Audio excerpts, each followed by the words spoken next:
Yoni, welcome to the show. Thank you. Thank you for having me. Yeah, we're very happy to have you. So, first off, why don't you tell me a little bit about Getida?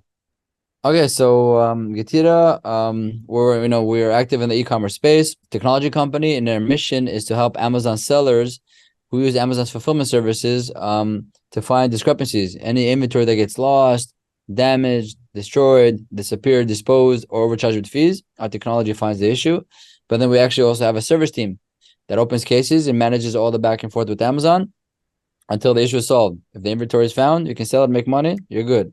Mhm. And if not, they will provide you a reimbursement for your loss. So this is what we're helping sellers really have on the logistical side of things, accountability, auditing, and reconciliation, so they can really minimize loss. Or if they get reimbursements, they can take the added cash, reinvest into the business, and keep pushing their brands and business forward. So you can, once you recover all this cash, you never imagined that's available. Actually, you can invest more into more products, more advertising, expanding into more marketplaces, or opening maybe a Shopify store and things of that nature. Mhm. No, that's great. And a lot of people who come on the show, a lot of entrepreneurs in general think, what problem am I solving with my brand, with my company? This must have been a big headache for a lot of companies, or else you wouldn't have made this brand, right? So why is it such a headache getting refunds, getting audits for brands products through Amazon? Got it. So it's a loaded question. It's a mixed bag, but I'll try to simplify it. There's a whole laundry list of things you got to look into. So that alone is overwhelming, right? Hmm. I'll give you a few examples just to illustrate the what's going on and what's a complexity that needs to be solved.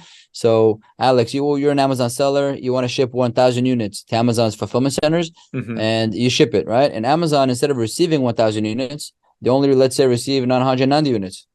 It's up to you to go and find that, then Hmm. open a case with them, and then provide them with documentation. It could be an invoice or a proof of delivery, a document, and then they'll investigate. And if they find the missing units, you can sell it and make money. If not, they're gonna give you the reimbursement, and that's just the entry level thing that most sellers can understand because it's very intuitive.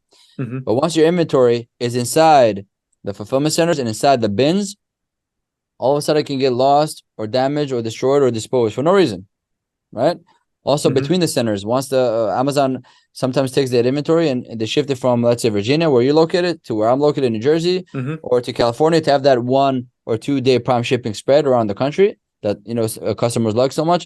But as they move around the warehouses, those same elements happen. So the sellers need to be auditing and reconciling for that. Also, between the fulfillment centers to the customers once they order the products, between the customers back to Amazon with all the refunds and the returns, right? And then also maybe from the fulfillment centers to the seller or the brand, if you remove your products from Amazon's fulfillment center. So all these logistics friction points, the sellers need to be auditing and reconciling and recovering funds that they're eligible to receive. So there's two issues. One issue is that most sellers are not even aware that they have to do that. They have zero awareness, so they're leaving a lot of money behind because Hmm. on an annual basis, the discrepancy rate can range between 1 to 3% from revenue. So if you do, let's say, $1 million a year just on Amazon on FBA, it could be $10,000 to $30,000 that you owed that you need to audit and reconcile for. And on it goes. If you do 10 million, that's 100 to 300,000 a year. If you're doing 100 million, that's 1 to 3 million a year that you need to kind of resolve. Hmm. And as per your question before, now that we understand, I guess, a little bit of the complexity, the scope of the issue, how did it even come to this?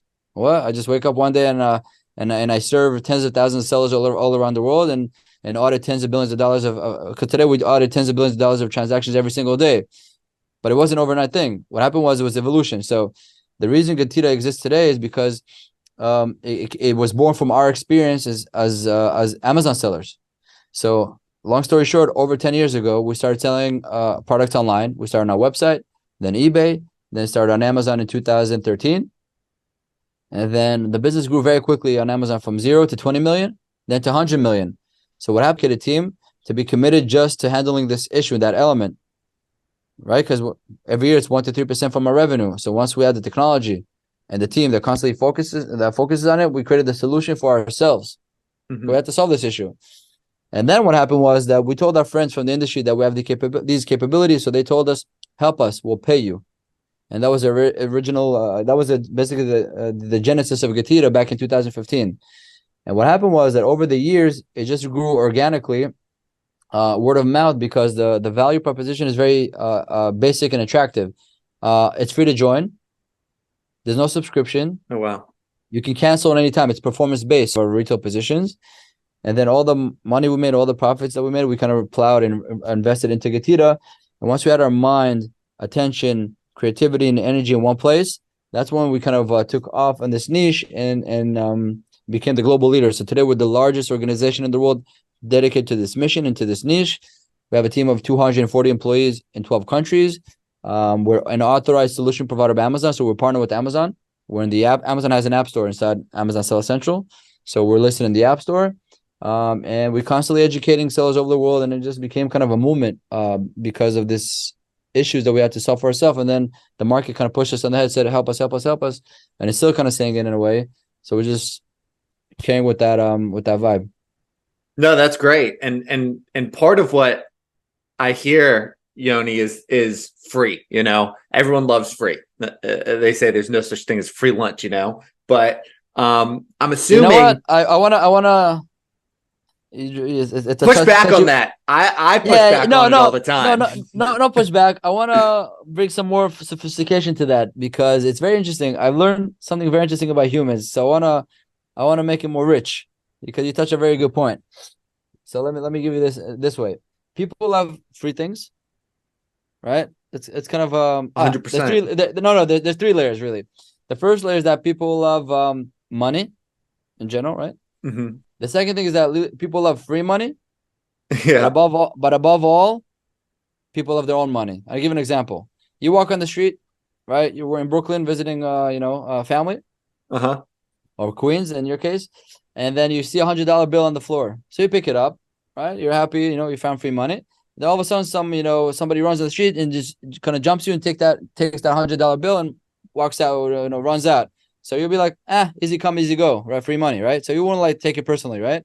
But if you were to work a whole day, 12 hours in the restaurant, let's say, busting tables and everything like that, at the end of the day, they give you that $100 bill that you worked for, and then you walk on the street and somebody jumps you, takes it, you're going to kill them. You're going to fight for it. You're going to chase them because you earned it. It's your money. That's the difference between people loving money, loving free money, and above all, they love their own money. So in the case of what we do, it's actually people's money, because they buy inventory. They invested money into inventory that all of a sudden gets lost, damaged, all these issues, but they don't realize it. They think, we go back 18 months and find all these issues and flush them with all these refunds, reimbursement in cash. Oh, it's free money. It is, because you never expected to get it. But if you look deeper into the layer, it's actually your own money that you worked very hard for. You sent $50,000 into Amazon, $5,000 from was completely lost or damaged. It's your money. You were all these hours. You built a brand. You will go to the factory, source, you launch, you hire, you fire, all these things. So that's kind of the core essence of it, as far as I see it. So that's a little spin on your the free. Yeah, go ahead. No, it's perfect, Yoni. It actually reminds me more of like if I lost my wallet or if I got mugged, and you guys, Getida, helped me find my wallet, so I then give you some of the money out of the wallet, seeing that it's all there. I mean, that's kind of even simpler for a guy like me, and that makes sense. You deserve to get compensated for your work and for handling my money securely, essentially, and getting it back to me. Before we get any deeper in the Amazon FBA stuff, I'm curious kind of your story a little bit and maybe what you did before you started working in the e-commerce space. Got it. So I'm originally from Israel. I was born and raised in Israel. Okay. My mother's American. She's originally from Detroit, Michigan. So I'm an American born abroad. I think that's kind of a phrase or say on that kind of person. So yeah, born and raised in Israel, in the center, in the Tel Aviv area, a small town called Ra'anana, which means in Hebrew fresh. It's 15 minutes north of Tel Aviv. And then I served the military. I did high school. I served the military. I was in the Navy intelligence for 3 years, and then after that, I went to I kind of I was 22. I moved to America, to the United States. I went to school here. I met a girl. I got married, and then I got stuck. And then what happened was I found myself kind of before that, I guess, the e-commerce days. focused more on the retail side of things. I worked at a store, selling apparel, and then I sold cosmetics, sold toys, and then I found myself doing sales and distribution for a supplements company in the New York tri-state area, which means Connecticut, New York, and New Jersey, where we're delivering it, the supplements and the products into Walgreens and supermarkets and health food stores. And then what happened was, with that company, I got my first kind of experience and dabble into e-commerce because we had a website where we were getting orders online. We sold to Amazon. And then I had also the freedom to try to expand it. So I started listing the stuff on eBay and also on Amazon. And that's how I got kind of my first dabbling. And then what happened was on the side, e-commerce was like up and coming and booming. And there was so much vibe around it. Today you got vibes on other things. I know crypto had a vibe in the past few years. Right? I have all these like industries that get like vibes, but back then it was like it's probably still is a strong vibe with e-commerce. But then you could really feel that you're not sure, but like something big is coming. Like with this, because you got to realize you had internet in the 90s, 2008, 9, the smartphone, iPhone, and then Amazon was already there. But now that everybody has in the click of a finger a platform like Amazon to shop on or eBay, whatever it is, that the boom is coming. Because I already got my first dabble in e-commerce in 2010 when the smartphones were a year or two old. So it was a kind of a good momentum back then. So what happened was I'm a Jewish, right? So I went to the synagogue, and over there I met a friend. Today he's my partner, so we've been business partner for over a decade.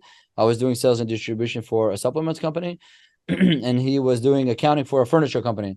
So we were both young, energetic, I guess entrepreneur in spirit, and we kind of realized that e-commerce has so much potential. So on the side, we started kind of, selling, we started with watches, actually. Any kind of watches or watch accessories that we can get our hands on, we used to sell.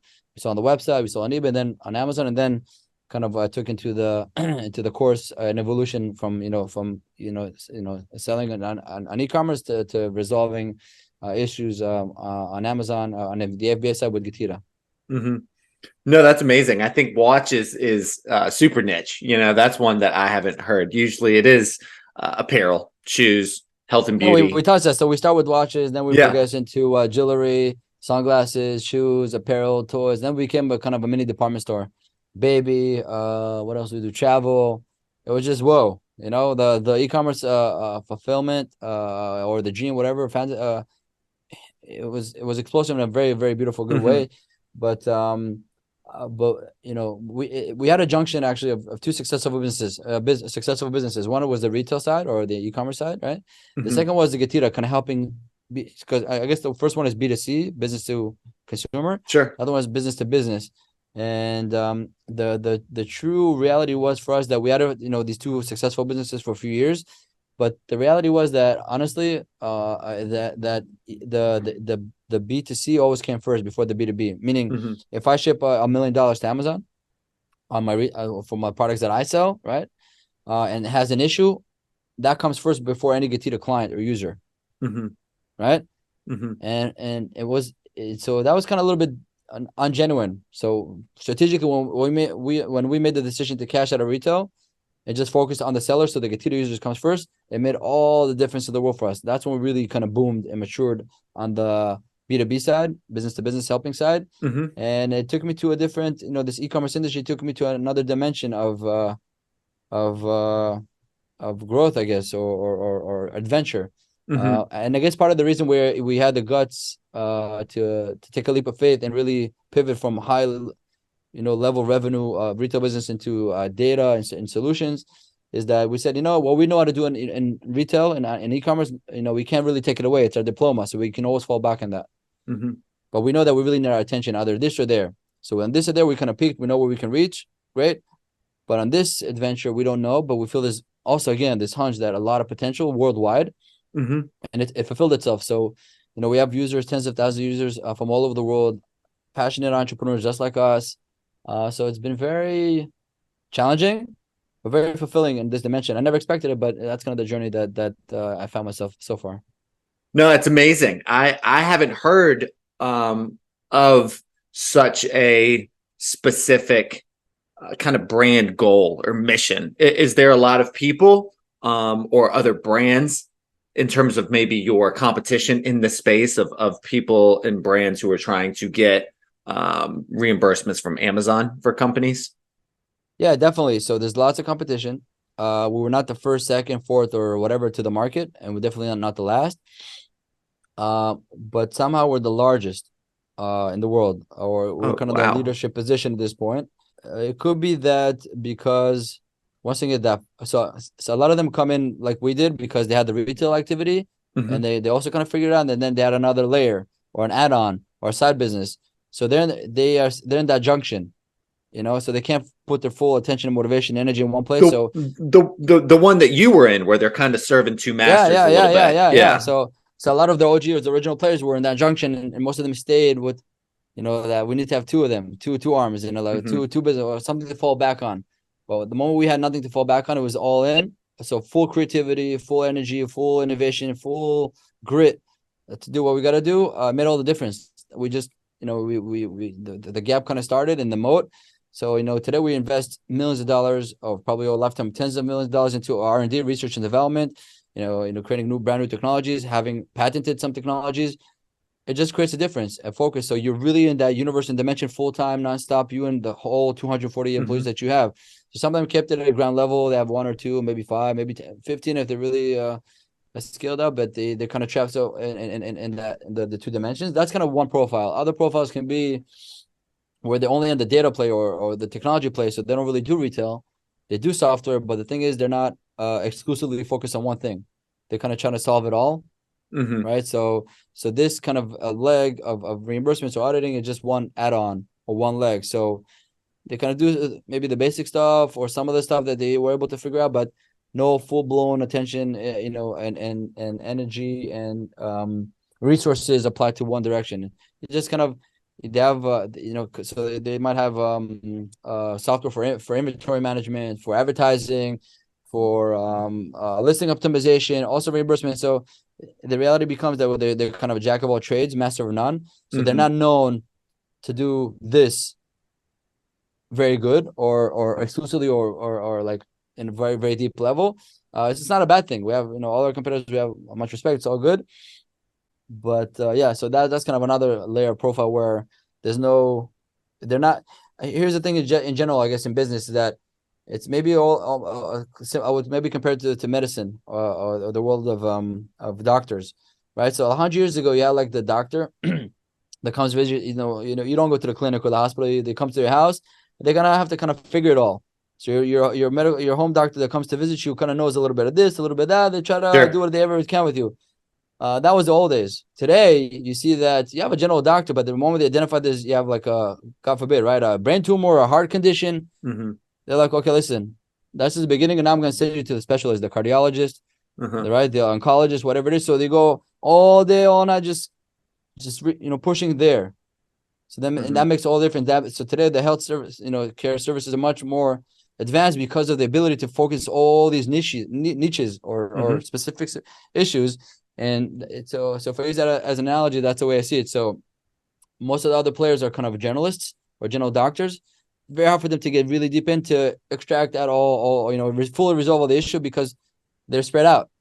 For us, Hmm. we made the decision to become, a brain surgeon, call it, and with our domain, and constantly apply resources. We have a whole, now in the hospitals, not only do you have the doctors there, you have the whole floor just dedicated to oncology or cardiology. So it's not just Uh-huh. one doctor; it's a team, it's a research group, and the university becomes much more intense, much more in depth. Hmm. So that's kind of how we're positioned because we have 240 people dedicated to resolving one specific issue on a very large scale constantly, and that made a big difference. Well, and how did you first learn about neurology in Amazon FBA reimbursements? Was that just from being a seller and kind of stumbling into Yeah, it we were pretty our simply? first, we were the first patient to ourselves. Right? Hmm. We created the solution for ourselves. So um, it's funny. I do know a person, a gentleman that he's a doctor, Hmm. and he's okay now, so he's all healthy. But he because he was a doctor, he's able to diagnose himself with cancer, and Wow. luckily cut it early, so he's able to take the right actions and save his own life. And yeah, so he was his own patient. He did the diagnostics and he took care of himself, and so result. So I'll borrow the analogy there. We didn't have anything close to cancer, but we had this issue that we had to resolve, that's affecting our body, which is the organization, right? Organization is a body of sorts, right? So in this body, we found those issues at that pain point. Mm-hmm. So I diagnosed it, and then we tried to resolve it, and we resolved it very successfully, and we invested more into it. So that kind of made us, I guess, the cardiologist or neurologist, like you mentioned. But I guess that will also probably apply to how health services advance. So if you had that general doctor back in the day, that general doctor says, I found this on myself with somebody people, and I realized that I gotta go specialize in one direction, another direction. So it had its own revolution from a generalist to all these specialists. Mm-hmm. So we kind of in a way transitioned from not being too much of a generalist. Oh, we were, because we're in the retail space. We're doing everything. We're doing advertising, sourcing, launching, right? Mm-hmm. For ourselves, doing all these things. But with one direction, we said, we're gonna do more and more in that, and resolve more and more of that, because people are telling us to do it. Actually, it's not like we woke up in the morning, we want to do it for everybody. We kind of told a few people, they told us help us, and it was getting good results. They were telling other people, and that the snowball kind of started from there. Mm-hmm. Yeah, it spreads like a virus. Yeah, we're it, sticking to health conditions. Yeah. yeah, in a good way at least. So you've been in, the reimbursement industry. Getida has been around since 2016, but you've been a seller much longer than that. I'm interested in your perspective on how that market has changed. You've already kind of explained a little bit that it is about to boom. Some would say it already has. I'm extremely interested in your perspective in the last 10 to 20 years on how it has changed already, so we might be able to see how it will change even more. Definitely boomed in the past 20 years. We're in the midst of the boom cycle, I would say. High level scorecard. One second. At least in the United States, let's just to keep it simple. E-commerce is maybe 15 or 16% from all of retail. So in the past 20 years, this industry went from 0 to 16%. I'll probably, bet my arm or fingers that it will probably just, from 15% will go to 16, 17, 18, 19, 20, whatever it is. As retail also grows on its own. Retail is growing on its own. The population is growing, the economy is growing, there's growth. So retail is growing, and e-commerce is growing within that growth at a faster, and it's quote unquote gaining more share of the pie than a traditional brick and mortar. And I think the reason is, much like the horse and carriage and the car industry, is just a better, more efficient way to get what you need. Mm-hmm. So I know I come from the generation that it was in between. When I grew up, it was like, of course, you go to the mall and brick and mortar is no other option. Mm-hmm. Mail order catalog, okay, not really something that I ever did. Maybe I just look at the products, but then go to the store, right? But then internet came in and this and that. And now I remember the old days, but I'm 39. I'm not 90 years old, but today, even though I grew up with the old version, I'm addicted to the new version. I can't even imagine just if I want a product to buy, taking my car, parking in one store, going all around there, then just to compare prices, right? I go to another store, park my car, check everything, and go to another, or even at the mall. It's so much time just to take the car, park the car, go from one store to another, ask questions, look at this, look at that. And then let's say I bought it, then I need to buy another product, so I put the stuff in my trunk, go back to another store. It's a lot of time, a lot of energy, where I can do all of this with the click of a button on my phone, in the comfort of my own couch or bed or whatever coffee shop that I am in. And then so do it more quickly, but also get a better price. Much easier to compare prices. Here, this platform, that platform. So in other words, I save time. So with this time, I can do things that I really want to do in life, which spend time with family, friends, hiking, whatever I want to do, travel the world, right? Mm-hmm. And then also pay less for, so because before the old version, spend so much time, probably pay more because of that. Because you're tired, I'll go another store. I'll save, just to go to the store cost me time and money. I save $5, $7. It's all in the power, and it's all in the power of your hands. So because it's so efficient and effective, it's just being adopted. And the generation that are coming in today, like my children, of course, just take the phone and buy it. Anything, if I'm still kind of used to maybe buying jeans brick and mortar because I want to kind of see in the mirror, they're like, no, I could just order from any website, Nordstrom or somebody else's brand, order a few styles and a few color variations, try it on, whatever good I keep, now I send back, it's all good.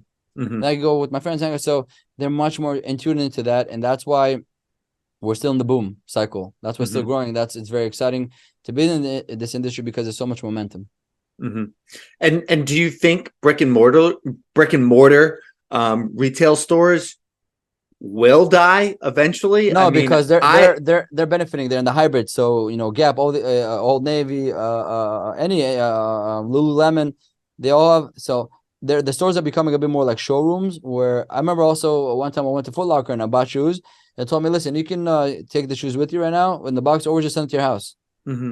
As if I shopped online. So yeah, I sent it to my house. So boom, boom. So you can go to the mall and kind of try it on, this and that. You don't have to carry anything and get what you need.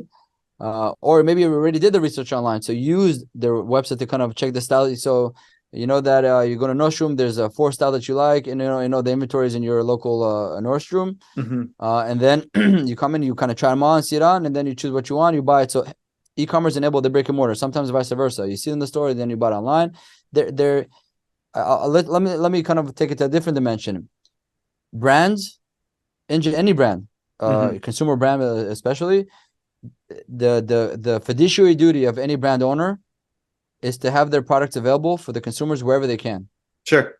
You can't say I'm just be on Shopify or just be on Amazon or just be on eBay or just be as a general strategy for your ideal client, right? If you're selling baby, you don't want to put the baby products in a car mechanic shop. It's not so, right? But wherever there's consumer of baby products lives and exists, digitally or physically, you got to be there.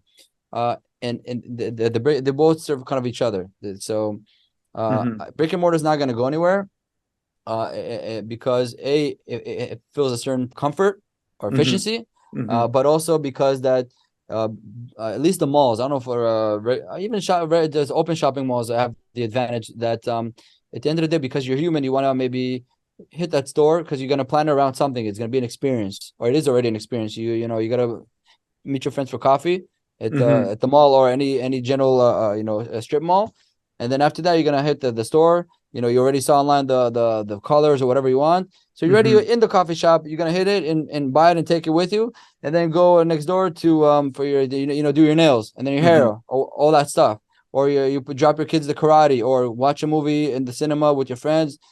So because the brick and mortar environment is able to be part of the human culture, I think their place is protected and safe. So I think that's an excellent point, honestly, Yoni. And I don't know a lot. In terms of one industry that I do know a decent amount about, and longtime listeners of me on this show will know that I keep up with the production industry and essentially the streaming wars between all the different streaming services and how that affects things. And the reality is, people even smarter than me predict that cable will be almost entirely dead in about 10 years, right? And I think your assumption, healthy assumption, that it'll be pivoting, brick and mortar retail will be pivoting more experiential, is accurate.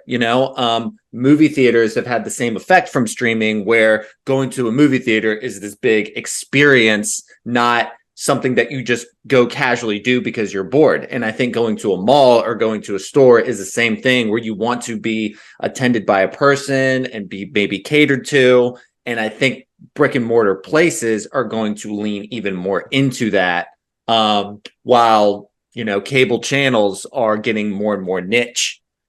I see brick and mortar places kind of doing the same thing, where it's like you can only get what you're looking for at this location, at this actual bookstore that has first edition books and the like. So or antiques and stuff like that. Yeah. I just wanted to throw that in there because that's the very little industry that I know, and kind of seeing how the streaming services have affected the past. I think it can have a similar impact between e-commerce retail and brick and mortar retail.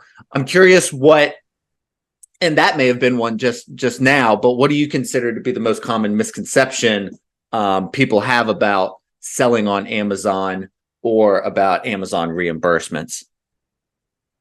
I'll start with the easier part or less loaded part. On the reimbursement side of things, is that in our world, our understanding is that the world of Amazon sellers is kind of split into half. Half of the sellers are not even aware that they're eligible for reimbursements or they need to do any auditing. They have no concept because they're so focused and busy on sourcing, launching, selling, and having a business, which is the business.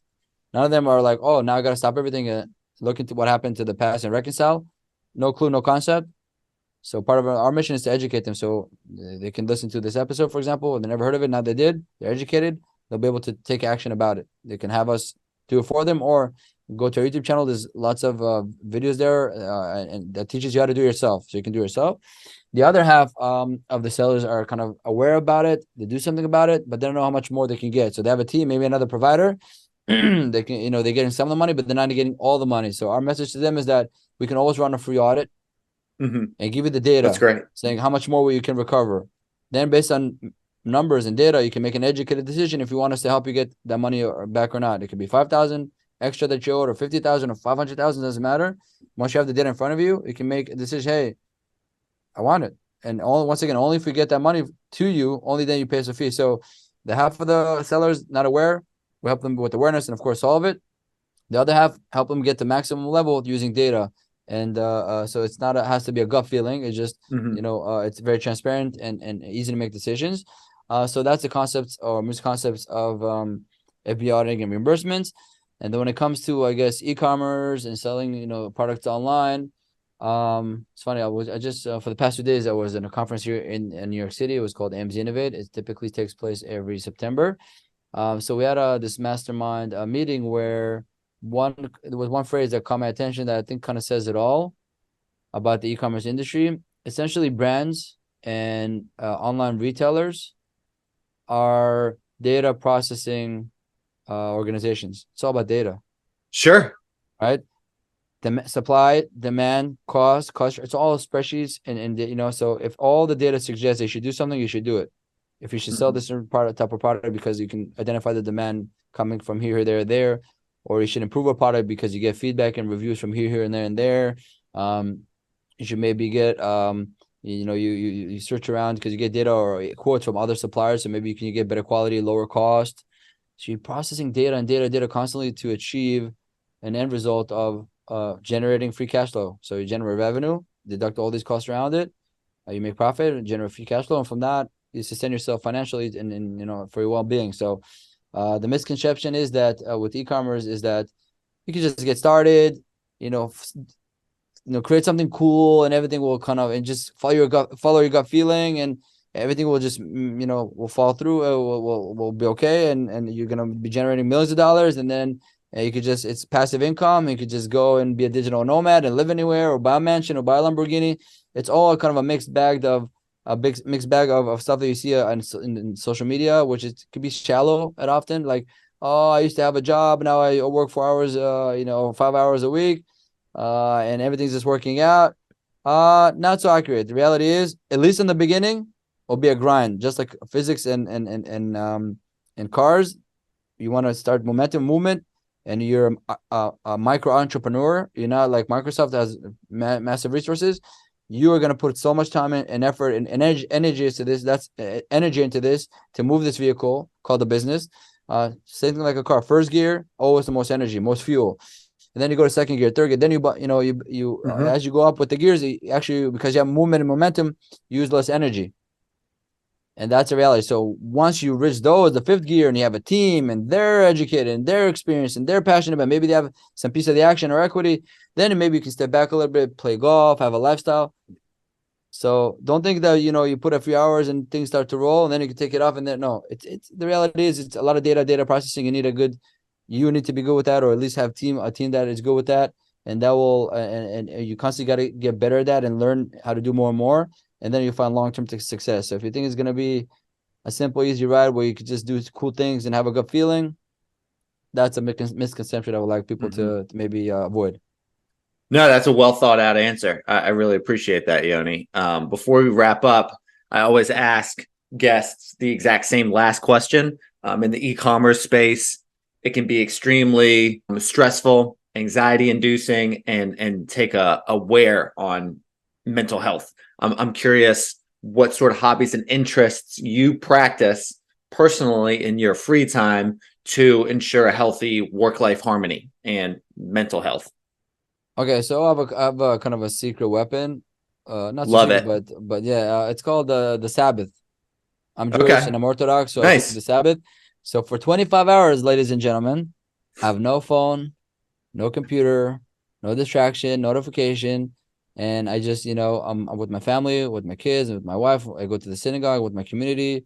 I read holy scripts, but I also read, general books, and Uh-huh. I have time to disconnect from all the craziness. So another thing to consider is that we're exactly like you're saying, we're in the time of sensory overload, Hmm. right? And decision fatigue. So many things we constantly, getting messages from all over. Think about it for a second. You have Twitter, you got Instagram, you got Shopify, you got Amazon, you got your inbox. So many platforms where you're getting notifications and data, and you have to constantly process it and also make decisions based of it. Hmm. It's an overload, Hmm. right? Decision fatigue, and then you got to figure out what you're gonna eat for lunch. What are we're gonna get for breakfast? What are you gonna wear? What are you gonna buy? So people are drained. People are worn out.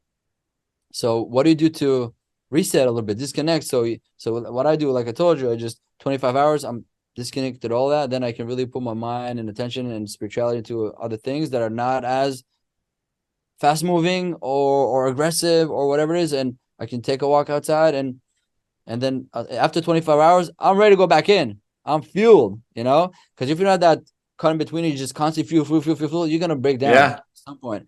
So luckily over the years I have that really protects and saves me. But of course beyond that, a healthy mind and healthy body. I have a exercising bicycle, which I love.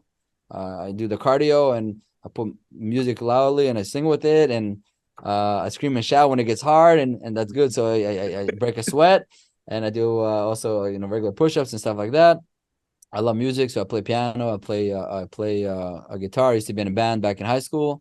Uh, um, Nice. Podcasting, just creative things. I do enjoy traveling. I traveled around the world. I spent actually 6 months at some point in South America. Traveled all around, picked up on Spanish. So the world is beautiful. It's amazing. Do great things in it digitally, but try to also engage with it physically. That's in a nutshell my take on it. Love it. Yoni, thank you so much, man. I appreciate your time.